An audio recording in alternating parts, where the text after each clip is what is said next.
마당 한가운데 놓인 커다란 무쇠솥에서 시커먼 연기가 끊임없이 뿜어져 나왔습니다. 불과 1시간 전까지만 해도 기름진 쌀밥 냄새가 진동하며 온 집안을 따스하게 채우던 그 온기는 간데없고 이제는 코를 찌르는 유황 냄새와 눈을 뜨기 힘들 정도로 매운 잿가루만이 사방에 가득했지요. 김서방의 아내는 넋이 나간 얼굴로 흙바닥에 주저앉아 그저 바들바들 떨고만 있었습니다. 비단 소매자락은 이미 시커멓게 그슬렸고 그토록 아끼던 옥비녀는 바닥에 떨어져 비참하게 조각나 있었답니다. 담장 너머로 혼비백산하여 도망치던 황 부자의 비명소리가 멀리서 들려왔지만 이미 엎질러진 물이었지요. 번듯하던 기와집 기둥들이 힘없이 뒤틀리며 우지끈 소리를 냈고 창고에 가득했던 비단이며 쌀가마니들은 마치 처음부터 환상이었던 것처럼 힘없이 바스러져 검은 재가 되어 허공으로 흩어졌습니다. 김서방은 저 멀리 언덕 위에서 그 광경을 바라보며 망연자실할 뿐이었습니다. 지게를 내려놓을 기력조차 없이 그저 자신의 전 생애가 무너져 내리는 소리를 듣고 있었지요. 모든 것이, 정말 모든 것이 한순간에 무너져 내리고 있었습니다. 통곡 소리가 적막한 산골에 울려 퍼졌지만 한번 돌아선 복은 냉정하기만 했습니다. 대체 어디서부터 잘못된 것일까요? 그날 이후 그토록 선하던 그의 인생은 말로 다할 수 없는 참혹한 구렁텅이로 떨어지고 말았습니다. 일부 무덤가에서 만난 기이한 인연. 옛날 어느 고을에 김서방이라는 사내가 살았답니다. 마음씨 하나는 비단결처럼 고와서 길가에 핀 이름 없는 풀꽃 하나도 함부로 밟지 못하는 사람이었지요. 하지만 팔자가 어찌나 사나운지 지독한 가난이 그림자처럼 평생을 따라다녔습니다. 남들은 다 있는 논 한마지기 없이 그저 산에 가서 나무를 해다 팔아 겨우 입에 풀칠을 하는 형편이었습니다. 겨울이면 문풍지 사이로 새어 들어오는 칼바람에 온몸을 옹송거리며 밤을 지새워야 했고 끼니를 잊지 못해 맹물로 배를 채우는 날이 허다했지요. 그래도 김서방은 남의 것을 탐내거나 세상을 원망하는 법이 없었답니다. 오히려 배고파 우는 아내의 손을 꼭 잡으며 이렇게 말하곤 했지요. 부인 미안하오. 내년에는 꼭 좋은 일이 있을 것이니 조금만 더 참아봅시다. 하늘이 무심치 않다면 우리 같은 사람도 볕들 날이 있지 않겠소? 김서방은 낡은 저고리 소매로 아내의 눈물을 닦아주며 억지로 웃어 보였습니다. 하지만 속으로는 천불이 났겠지요. 남들처럼 따뜻한 밥 한 그릇 배불리 먹여주지 못하는 가장의 심정이 오죽했겠습니까? 그러던 어느 늦가을 날이었습니다. 그에 따라 추위가 일찍 찾아와 산천을 휩쓸고 있었지요. 김서방은 겨울을 나기 위해 조금이라도 더 많은 나무를 하려고 평소보다 더 깊은 산속으로 들어갔습니다. 하지만 나무에 집중하다 보니 어느덧 해는 뉘엿뉘엿 지고 사방의 안개가 자욱하게 깔리기 시작했습니다. 아이고, 이거 큰일 났네. 귀신에 홀린 건가. 길을 못 찾겠으니 이를 어쩐다.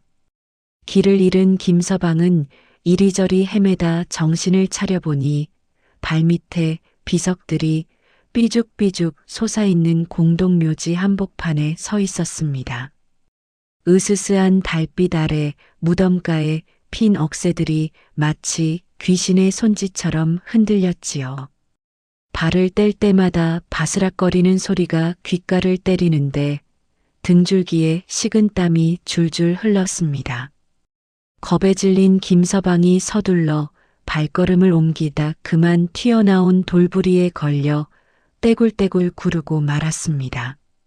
아, 아이고 머리야. 머리를 무언가 단단한 것에 쿵 하고 부딪혔는데 눈앞에 불꽃이 튀더군요. 정신을 차리고 풀숲 사이를 헤쳐보니 그곳에 웬 낡은 무쇠솥 하나가 반쯤 묻혀 있었습니다. 녹이 슬대로 슬어 뻘건 빛을 띠고 뚜껑에는 이끼가 가득 낀 볼품없는 솥이었지요. 그때였습니다. 어디선가 스르르 흰 연기가 피어오르더니 김서방의 눈앞에 백발이 성성한 노인이 호련히 나타났습니다. 노인은 지팡이를 짚고 서서 김서방을 빤히 바라보는데 그 눈빛이 어찌나 깊은지 마치 사람의 속마음을 다 들여다보는 것 같았지요. 김서방은 너무 놀라 숨소리조차 내지 못하고 얼어붙었습니다. 노인이 나직하지만 서늘한 목소리로 입을 열었습니다. 그 솥을 가져가 밥을 짓거라. 평생을 남을 위해 살고도 가난을 벗어나지 못한 내 심성이 가여워주는 마지막 상이니라. 김서방은 깜짝 놀라 땅바닥에 넙죽 엎드렸습니다. 아이고 어르신, 저는 나무나 해먹고 사는 천한 놈입니다. 이런 큰 선물을 받을 자격이 없습니다. 하지만 노인은 그의 말을 가로막으며 엄중한 표정으로 지팡이를 탁 내리쳤습니다. 자격은 내가 정하는 것이다. 다만 죽어도 명심해야 할 약조가 하나 있다. 김서방은 마른 침을 삼키며 노인의 입을 바라보았습니다. 이 솥에 밥을 안 치거든 솥이 펄펄 끓어오를 때 절대 뚜껑을 열지 마라. 불이 다 꺼지고 솥이 차갑게 식어 온기가 완전히 가신 뒤에야 뚜껑을 열어야 한다. 알겠느냐? 김서방은 고개를 끄덕이며 약속했습니다. 예, 어르신. 명심하겠습니다. 솥이 식기 전에는 절대로 열지 않겠습니다. 좋다. 이 약조를 어기면 내가 얻은 모든 복은 독이 되어 내 목을 겨눌 것이니 부디 탐욕에 눈이 멀지 않도록 조심하거라. 말을 마친 노인은 연기처럼 사라졌고 김서방이 정신을 차렸을 때는 산새 소리만 고요하게 들릴 뿐이었습니다. 김서방은 가슴을 쓸어내리며 그 무겁고 낡은 솥을 지게에 짊어지고 산을 내려왔습니다. 달빛이 비치는 산길을 내려오는데 이상하게도 그 솥이 점점 무거워지는 것 같았습니다. 마치 그 안에 김서방의 미래가 담겨 있기라도 한 것처럼 말이지요. 2부 솥바닥에서 솟아나는 기적. 집으로 돌아온 김서방은 아내에게 산에서 겪은 기이한 일을 모두 들려주었습니다. 아내는 처음에 코방귀를 뀌었지요. 당신이 배가 너무 고파 헛것을 본 모양이요. 무덤가에서 웬 노인을 만나고 솥을 얻어온단 말입니까? 아니요, 부인. 내 눈으로 똑똑히 보았소. 일단 이 솥을 씻어서 밥이라도 한번 지어봅시다. 아내는 반신반의하면서도 남편이 가져온 솥을 깨끗이 닦아 아궁이에 걸었습니다. 뒤줄을 탈탈 털어보니 딱 쌀 한 줌이 나오더군요. 아내는 한숨을 내쉬며 그것을 씻어 솥에 넣고 불을 뗐습니다. 이 한 줌 쌀로 밥을 지어봤자 누구 코에 붙이겠소만. 그런데 얼마 안 가 솥 안에서 끓는 소리가 나기 시작했습니다. 보글보글 소리가 들리더니 기이하게도 구수한 밥 냄새가 온 집안을 가득 채우다 못해 담장 너머까지 진동을 하는 것이 아니겠습니까? 그 냄새가 어찌나 달콤하고 진한지 배고픈 내외는 당장이라도 솥뚜껑을 열어 한술 뜨고 싶은 충동이 일었습니다. 아내가 솥뚜껑 손잡이에 손을 가져다 대자 김서방이 화들짝 놀라 아내의 손을 낚아챘습니다. 안 돼요. 노인장이 솥이 완전히 식기 전에는 절대 열지 말라고 했소. 하지만 여보, 냄새가 이렇게 좋은데 조금만 맛보면 안 될까요? 아이고, 배가 너무 고파서 눈이 다 침침합니다. 참아야 하오. 이건 단순한 밥이 아니라 우리에게 준 마지막 기회일지도 모르오. 조금만 더 참읍시다. 두 부부는 아궁이 앞에 앉아 서로의 손을 꼭 맞잡고 밤을 지새웠습니다.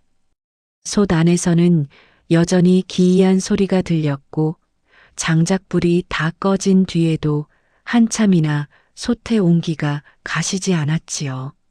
마침내 새벽닭이 3번 울고 솥이 차갑게 식었을 무렵 김서방이 떨리는 손으로 솥뚜껑을 열었습니다. 아니, 이럴 수가. 부부의 입에선 비명이 터져 나왔습니다. 솥 안에는 고봉으로 수북하게 쌓인 하얀 쌀밥이 윤기를 자르르 흘리며 가득 차 있었고 그 쌀밥을 걷어내 보니 솥바닥에는 묵직한 은전한 낫이 번쩍이고 있었습니다. 여보, 이게 꿈입니까? 생시입니까? 쌀 한 줌이 어떻게 이렇게 많은 밥이 되었단 말입니까? 아내는 기뻐서 솥단을 붙잡고 엉엉 울었습니다.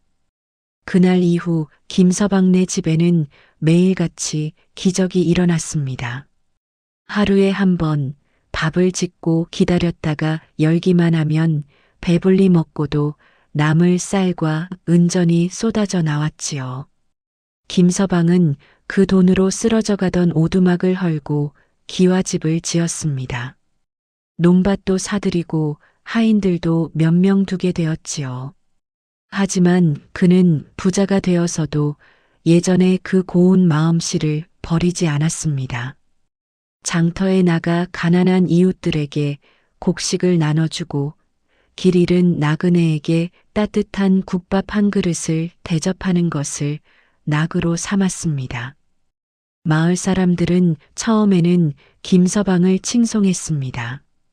김서방, 자네는 정말 복받은 사람이야. 그 착한 심성을 하늘이 알아준 게지. 하지만 칭찬도 잠시였습니다. 김서방이 베풀면 베풀수록 사람들의 고마움은 은근한 시기와 질투로 변해갔습니다. 저 김서방 놈 분명 산에서 산삼이라도 캔 게 분명해.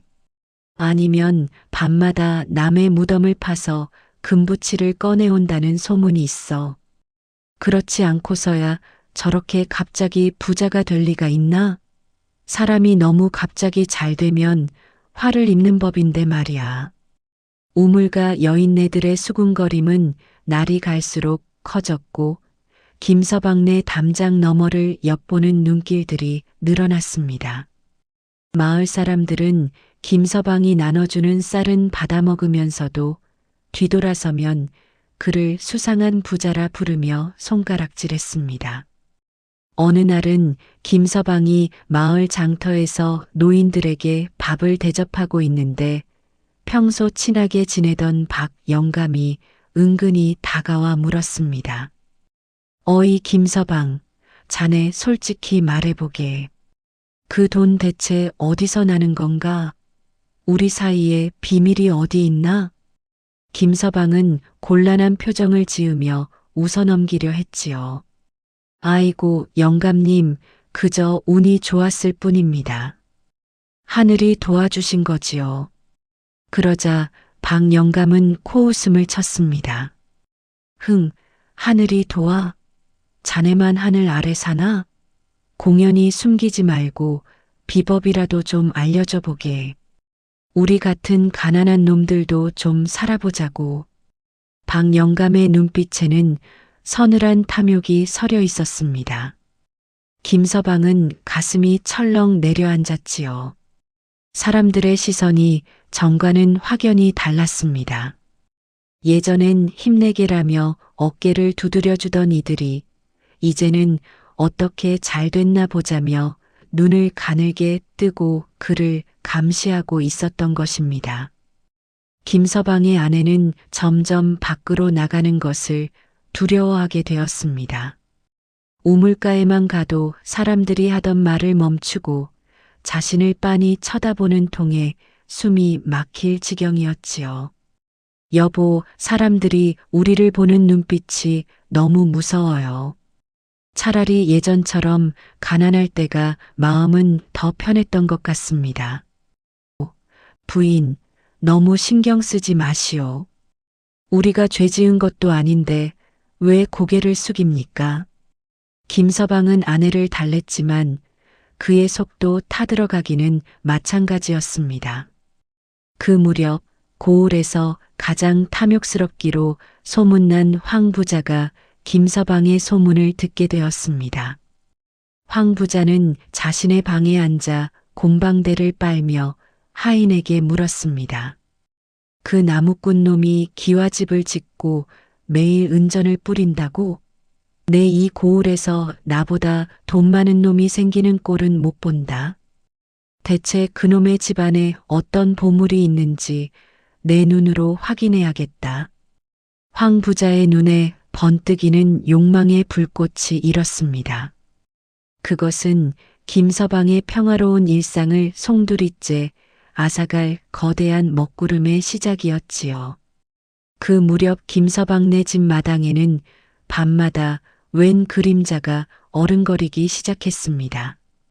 담벼락 밑에서 바스락거리는 소리가 들리고 누군가 부엌 쪽을 유심히 살피는 기척이 느껴졌지요. 김서방은 불안한 마음에 가마솥 뚜껑을 다시 한번 어루만졌습니다. 하지만 그는 몰랐습니다. 그 솥이 주는 복보다 사람들의 시기심이 주는 독이 훨씬 더 치명적이라는 사실을 말이지요. 3부 모든 것을 잃기 전에 정적. 황 부자의 감시는 갈수록 노골적이고 집요해졌습니다.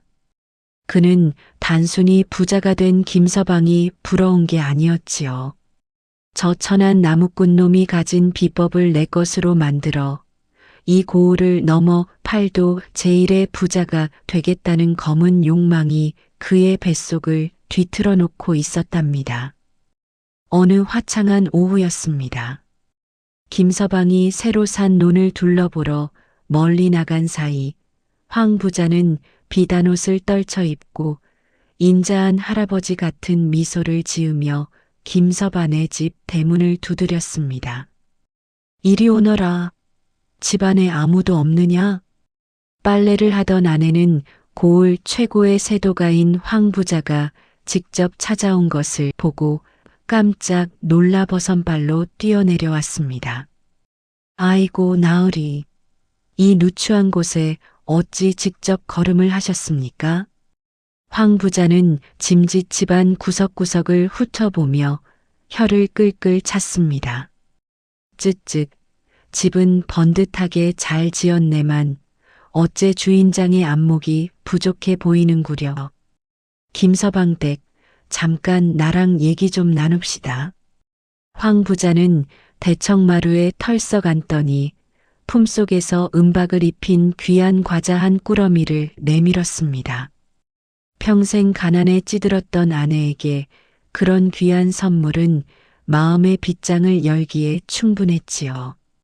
황 부자는 목소리를 아주 낮게 깔고 마치 아내를 진심으로 걱정해 주는 척 속삭이기 시작했습니다. 사실 내가 자네가 가여워 한마디 하러 왔네. 김서방 그 사람 참 속이 좁더군. 자네한테는 솥이 식은 뒤에 열어야 은전이 나온다고 속였다면서. 아내는 눈이 휘둥그레졌습니다. 그게 무슨 말씀이십니까? 저희는 그 약조 덕분에 이렇게 잘 살게 되었는데요. 그러자 황 부자가 껄껄 웃으며 무릎을 탁 쳤습니다. 아이고 이 사람아.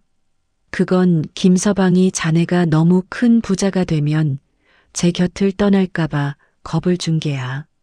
내가 명문가 비서에서 읽은 바로는 그 솥은 펄펄 끓어오를 때 뚜껑을 확 열어젖혀야 은전이 아니라 황금이 쏟아지는 법이라네. 황금이요? 아내의 목소리가 떨렸습니다. 지금까지 얻은 은전만으로도 충분하다고 생각했지만 황금이라는 말은 아내의 머릿속을 하얗게 비워버렸습니다. 황 부자는 뱀처럼 교활한 눈빛을 번뜩이며 아내의 손을 꽉 잡았습니다. 그렇다네. 은전 100낫보다 황금 한 낫이 더 귀한 법이지. 자네 남편은 겁쟁이라 그 큰 복을 발로 차고 있는 거야. 오늘 김서방이 늦게 온다지. 그때 딱 한 번만 실험해 보게나. 황금이 쏟아지면 그땐 자네가 이 집안의 진짜 주인이 되는 게야. 황 부자는 아내의 흔들리는 눈동자를 확인하고는 유유히 사라졌습니다.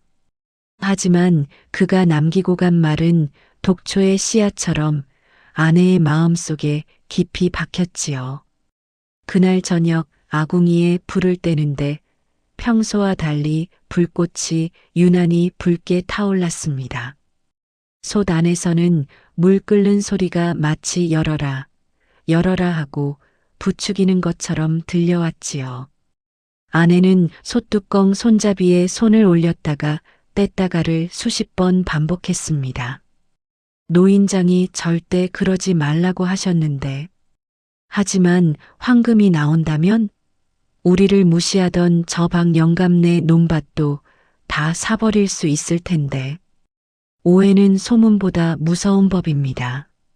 아내는 어느덧 남편이 자신을 속이고 있다고 믿기 시작했습니다. 억울함과 욕심이 뒤섞여 아내의 이성을 마비시키고 있었지요. 사부 금기를 깬 대가와 쏟아지는 재앙. 산 너머로 해가 완전히 저물고 사방이 고요해졌을 무렵 아내는 결심한 듯 아궁이에 장작을 더 밀어 넣었습니다. 불길은 미친 듯이 치솟아 솥을 핥았고 무쇠솥 안에서는 천둥이 치는 듯한 요란한 소리가 나기 시작했습니다. 지금이야. 지금이 아니면 평생 은전이나 만지며 살게 될 거야. 아내는 비명을 지르듯 소리치며 솥뚜껑을 힘껏 열어젖혔습니다. 쿠궁, 콰르르. 그 순간이었습니다. 솥 안에서 눈부신 빛이 아니라 칠흑같이 어두운 먹구름과 비린내 진동하는 시커먼 연기가 폭풍처럼 쏟아져 나왔습니다. 아내는 비명을 지르며 뒤로 낮아빠졌지요. 아, 이게 뭐야? 금덩이는 어디 가고? 솥 안에서는 황금이 아니라 팔뚝만한 독사들과 징그러운 지네들이 꾸역꾸역 기어 나왔습니다. 독사들은 방 안으로 스며들어 아끼던 비단 이불을 물어뜯었고 시커먼 연기가 닿는 곳마다 번듯하던 가구들이 순식간에 썩어 문드러졌습니다. 더욱 끔찍한 것은 그 다음이었습니다. 연기는 집을 넘어 창고로 향했습니다. 그곳에 가득 쌓아두었던 쌀가마니들은 마치 마법이라도 걸린 듯 썩은 흙더미로 변했고 항아리에 가득 담겼던 은전들은 형체도 없이 녹아내려 오물처럼 변해버렸습니다. 안 돼. 내 돈, 내 쌀. 아내는 미친 사람처럼 흙더미를 파헤쳤지만 손에 잡히는 것은 차가운 흙과 썩은 냄새뿐이었지요. 바로 그때 일을 마치고 돌아오던 김서방이 마당으로 뛰어들어왔습니다. 부인, 이게 대체 무슨 일이오? 김서방은 불타오르는 부엌과 재로 변해버린 창고를 보며 망연자실했습니다. 아내는 그의 바짓가랑이를 붙잡고 울부짖었지요. 여보, 미안해요. 내가 미쳤었나 봐요.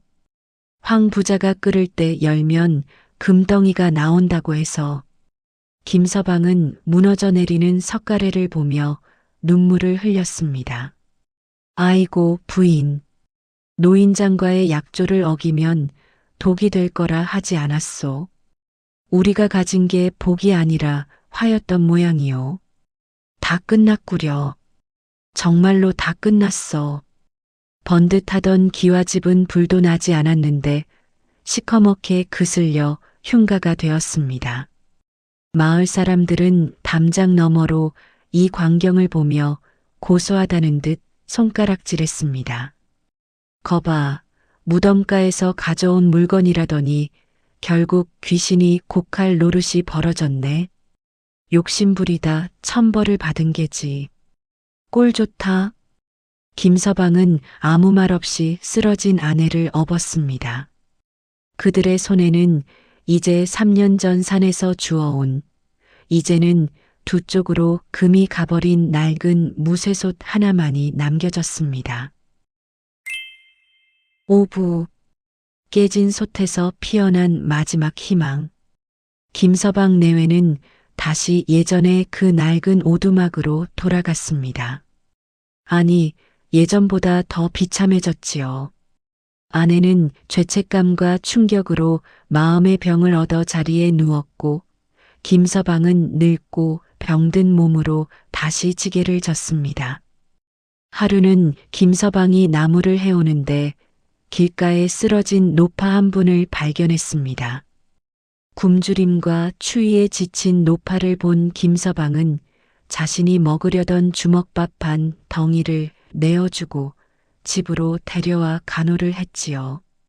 영감님, 본인 처지도 딱하신데 왜 남까지 챙기십니까? 마을 사람들의 비아냥거림에도 김서방은 묵묵히 답했습니다. 사람 목숨이 중하지 돈이 중합니까? 내 몸 하나 움직일 수 있을 때 돕는 게 사람 도리지요. 김서방은 마당 한 구석에 버려진 금이 간 무쇠솥을 다시 씻었습니다. 요술은 사라졌지만 솥으로서의 기능은 아직 남아 있었지요. 그는 산에서 캔 약초를 그 솥에 넣고 정성껏 달였습니다. 부인, 이 약이라도 좀 드셔보시오. 노인장께서는 우리에게 재물을 주셨지만 사실은 우리 마음을 시험하신 게 아닐까 싶소. 김서방은 그 깨진 솥으로 마을의 가난한 노인들에게 약물을 다려 나누어 주기 시작했습니다. 신기하게도 그 약물을 마신 사람들은 기운을 차렸고 김서방의 오두막에는 다시 온기가 돌기 시작했습니다. 그러던 어느 추운 겨울밤이었습니다. 약초를 다리던 솥에서 갑자기 치익 소리가 나더니 솥이 눈부신 백색빛을 내뿜기 시작했습니다. 아니, 이게 무슨 일인가? 김서방이 놀라 다가가는 순간 솥이 쩍 하고 완전히 두 조각으로 갈라졌습니다. 그런데 그 갈라진 솥바닥의 이중 공간 사이에서 은전보다 귀한 것들이 툭 떨어졌습니다. 그것은 황금 열쇠 하나와 오래된 비단에 적힌 땅 문서였습니다. 3년 전 쏟아졌던 그 재물들과는 비교도 할 수 없을 만큼 큰 부를 약속하는 고을 전체를 아우르는 선산과 논밭의 문서였지요. 놀란 김서방 앞에 3년 전 그 백발노인이 다시 나타났습니다. 허허, 드디어 때가 되었구나. 노인은 인자한 미소를 지으며 김서방의 어깨를 두드렸습니다. 재물에 눈이 멀었을 때는 독이 쏟아지더니 욕심을 버리고 남을 위해 솥을 쓰니 이제야 진짜 복이 주인을 찾아가는구나. 이 보물은 요술로 만든 환상이 아니라 내 선심이 쌓여 만들어진 진짜 결실이니라. 노인은 연기처럼 사라졌고 김서방은 그 자리에 엎드려 뜨거운 눈물을 흘렸습니다. 이번에는 황금이 생겨서 기쁜 것이 아니었습니다. 자신의 진심이 하늘에 닿았다는 사실에 가슴이 벅차올랐던 것이지요. 그 이후의 이야기. 김서방은 다시 큰 부자가 되었습니다. 하지만 그는 예전처럼 기와집에 갇혀 살지 않았습니다. 그 땅 문서로 마을에 거대한 약방을 세우고 누구나 배불리 먹을 수 있는 공짜 서당을 열었습니다. 반면 김서방을 유혹했던 황 부자는 어떻게 되었을까요? 그는 김서방의 집이 망하던 날 몰래 훔쳐갔던 썩은 쌀을 먹고 지독한 복통에 시달리다 가산을 탕진했습니다. 결국 하인들도 다 떠나고 다 썩어가는 집구석에서 홀로 앓다가 거리에 나앉게 되었지요. 사람들은 이제 마을 입구에 세워진 김서방의 송덕비를 보며 이야기합니다. 복은 억지로 뚜껑을 열어 얻는 게 아니야. 묵묵히 기다리며 제그릇을 키우는 사람에게 하늘이 직접 내려주는 법이지. 저녁 노을이 지는 마을 어귀, 서당에서 들려오는 아이들의 글 읽는 소리가 은전 소리보다 맑게 울려 퍼집니다. 김서방은 이제 더 이상 솥뚜껑을 열며 가슴 졸이지 않습니다. 그의 마음속에는 이미 어떤 요술속보다 귀한 평온이라는 보물이 가득 차 있기 때문입니다. 오늘 밤 여러분의 마음속 솥단지는 어떤 소리를 내며 끓고 있습니까? 혹시 너무 서둘러 뚜껑을 열려 하지는 않으신가요? 차가운 새벽이 오고 솥이 식을 때까지 조금만 더 기다려 보십시오. 진짜 복은 바로 그 기다림 끝에 찾아오는 법이랍니다. 오늘 이야기는 여기까지입니다. 조선 야담서재 다음 이야기에서도 함께 해주세요. 구독과 좋아요 부탁드립니다.